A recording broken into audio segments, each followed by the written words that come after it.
This is ZNS Total Sports. Good evening, Mahomes. I'm Mahmoud Knowles with your Saturday Sports. Another classic on the GSSA side as the teams get ready for the playoff push and giving us a preview of the intensity that's to come with the Doris Johnson Mystic Marlins and the CC Sweeting Cobras. In a game that certainly lived up to the hype, the CC Sweeting Cobras and Doris Johnson Mystic Marlins played a game that went down to the final buzzer. The game started off slow as both teams could not find the bucket in the opening 5 minutes, but from there the pace picked up for a back-and-forth contest that would see no team take a double-digit lead. Both teams would trade baskets well into the fourth quarter until Mystic Marlins guard Jana Shepard would give Doris Johnson the go-ahead bucket with 15 seconds to go. Now Doris would receive a technical foul for having 6 players on the court. CC would sink the free throw and have a chance to win the game, but ultimately that chance was snuffed out with this game-saving block by Marlins forward Jathan Bell. The Mystic Marlins would take the game 64-63 and secure the top seed for the GSSA playoffs. We got up with head coach Nico Bolts after the game. We stuck to our defensive game plan. We were solid for the most part of the game. I think it was really, really good effort, on our part. We had a little lapse here and there. I mean, that's going to be every game. My guys stuck it out. CC, they went on a little run. We weren't fazed by it. But hats for them. They played a good job, but my guys just wanted a little bit more. And that allowed us to come on the top of the victory. Outstanding. Just 1 3-point in the crowd go crazy. But I mean, like I said, we've been down a few times this season. Even during Anatole on Wednesday, we were down. But this team is poised. We have a lot of maturity, a lot of mature guys. So when those situations arise, I expect for them to pick up. And they did that today, and once again, we came out on top. Now for the players that came up clutch down the stretch. Just had to go out for my team. We had to win the game. Just run our plays on defense, and the play just come in perfectly, and they just timed it right. And for the Mystic Marlins, they are certainly ready for the playoffs. These are the kind of games you need moving into the playoffs, just to get your team geared up, to get them nice and hype and ready to go. But like I said, it's going to be a good playoff series for us. I think we get Anatole Rogers starting when the playoff comes up. So we're going to go back to the drawing board. We're going to be ready and prepared for them, and we're going to bring it all on the table and leave it all on the line. On the losing side, Cobras head coach Wade Watson says he anticipates a rematch somewhere down the line. Well, it's a matter of execution, right? These guys are young. They're still learning the system.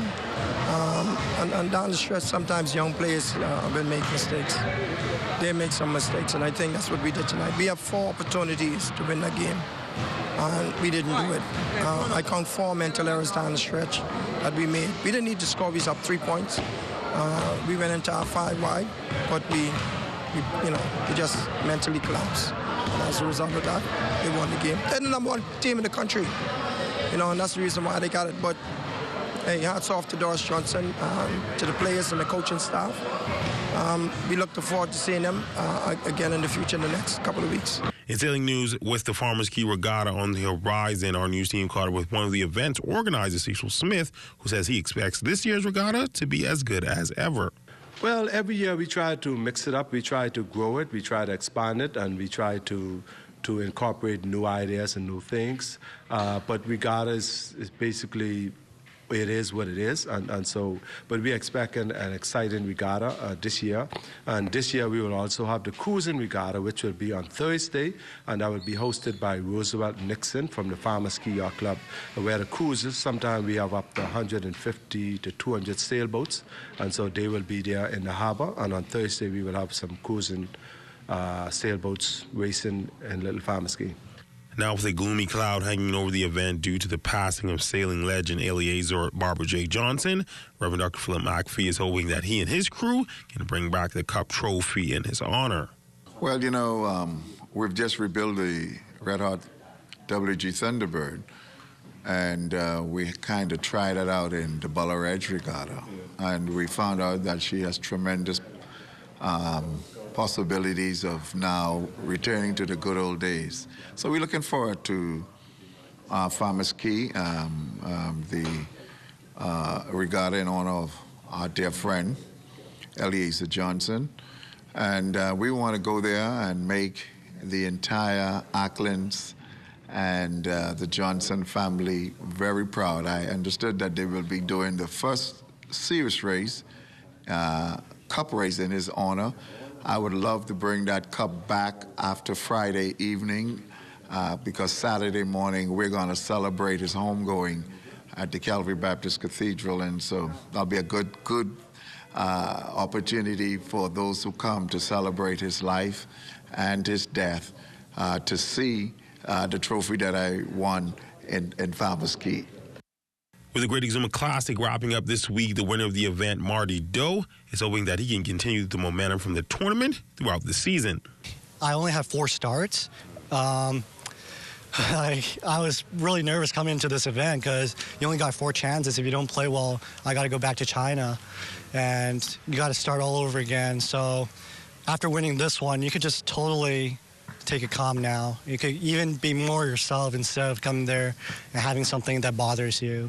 You got the card for the rest of your season, got next year, web.com at least. You could get into the finals this year.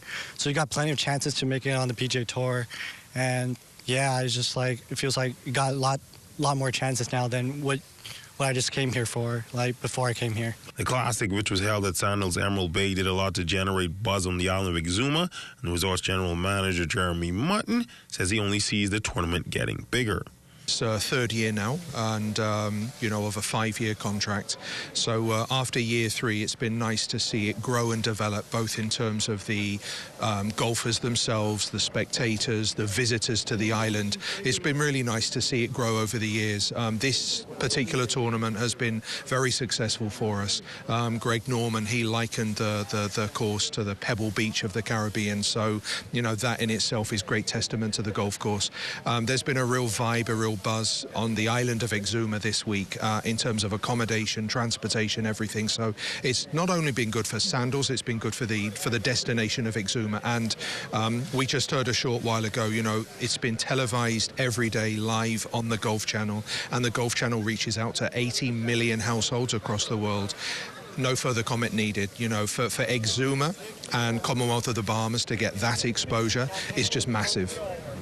And that's been a look at sports on this Saturday. A quick check on weather is up next.